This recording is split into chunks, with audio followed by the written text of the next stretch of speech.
मेरे सहयोगी शौर्य भी जुड़ चुके हैं। शौर्य, आज आपके पिटारे में कौन सी ब्रोकरेज हाउसेस की रिपोर्ट्स हैं, क्या कुछ कहते हैं? गुड मॉर्निंग जी। आज हाउसेज नहीं, खाली हाउस की रिपोर्ट है। Okay. फिलिप कैपिटल की रिपोर्ट है डिफेंस सेक्टर के ऊपर। उन्होंने कई कंपनियों के ऊपर कवरेज को इनिशिएट करा है। काफ़ी पॉजिटिव आउटलुक का उनका पूरा सेक्टर के ऊपर। अगर सेक्टर्स के ड्राइवर माना तो उनका मानना है जो पूरा ऑर्डर बुक है वो काफ़ी रोबस्ट है और आगे आने वाले टाइम में काफ़ी हेल्थी पाइपलाइन है। फिर उसका तो मानना है कंपनी में एबिलिटी है कि इसे एग्जीक्यूट कर सकते हैं। साथ ही साथ वो स्ट्रेटेजिकली मोट है इनका, यानी वो स्ट्रेटेजिकली एक तो मार्केट लीडर है अपने इस क्षेत्र में, और उसी के साथ साथ उन कंपनियों के पास जो है ऐसे रिसोर्सेज, ऐसी पोजीशन है जिस वजह से उन्हें एक मोट मिलता है, एक कंपेटिटिव एडवांटेज मिलता हुआ नजर आता है। इसके ऊपर फाइनेंशियली वो उनका मानना है कि बैलेंस शीट भी काफ़ी रिच है और वर्किंग कैपिटल के चैलेंजेस भी ना के बराबर है। फिर इन सब के साथ अगर बात करें तो R&D पे वो खर्चा कर रहे हैं और R&D में उन्हें DRDO के साथ जो डिफेंस वो है उसका हेल्प भी मिलती है जो इनके R&D को और मजबूत बनाते हैं।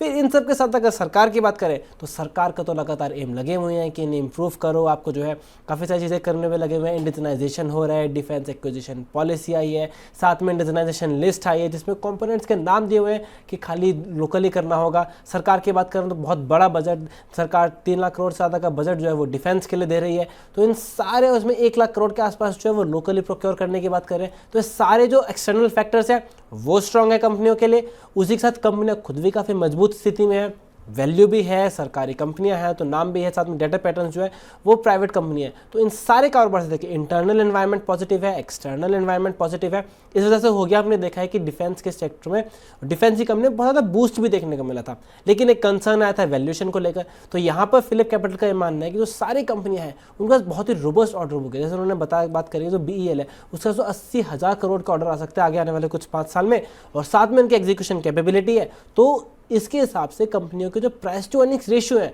वो भी इंप्रूव होते हुए नजर आ सकते हैं। तो एक और पॉजिटिव है कंपनियों के लिए वैल्यूएशन पॉइंट ऑफ व्यू से भी, जिस वजह से काफी ज्यादा उन्हें पॉजिटिविटी नजर आ रही है। 340 होना चाहिए टारगेट इसका। उसके साथ अगर बात करें तो HCL में भी जिन्होंने 55 का टारगेट 5500 का टारगेट दिया है, डेटा पैटर्न 3400 का टारगेट दिया है, और भारत डायनामिक्स के ऊपर 1400 का टारगेट देते हुए ये सारी कंपनियां नजर आई हैं। वो एक्चुअली जो है BEL का वो 340 होना चाहिए ना कि 3400। जी बिल्कुल। और डेटा पैटर्न्स का टारगेट 3400 रुपये है, जिसमें कि करीब 32% का अपसाइड है। और सोलार इंडस्ट्रीज़ पर उनका 12,000 रुपये का टारगेट है, न्यूट्रल रेटिंग है। और भारत डायनेमिक्स आपने जैसा बताया 1400 रुपये का टारगेट है।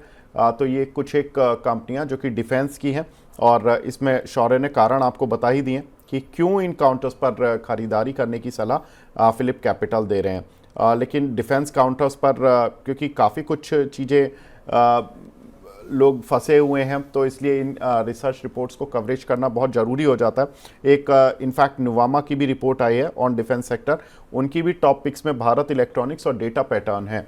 तो ये 2 काउंटर तो एक तरह से फिक्स हो गए कि जो 2 ब्रोकरेज हाउसेस की तरफ से पॉजिटिव साइड पर आ रहे हैं वो BEL और डेटा पैटर्न्स। नुवामा की भी टॉप रिपोर्ट है और फिलिप कैपिटल की भी है। शौर्य, बहुत बहुत शुक्रिया हमसे जुड़ने के लिए और ये सारा डिफेंस सेक्टर पर आउटलुक देने के लिए, क्योंकि हमारे जो बहुत सारे दर्शक हैं वो डेली सवाल पूछते हैं, तो आपने एक ही रिपोर्ट से सबके सवालों के उत्तर एक बार में ही दे दिए। थैंक यू वेरी मच हमसे जुड़ने के लिए।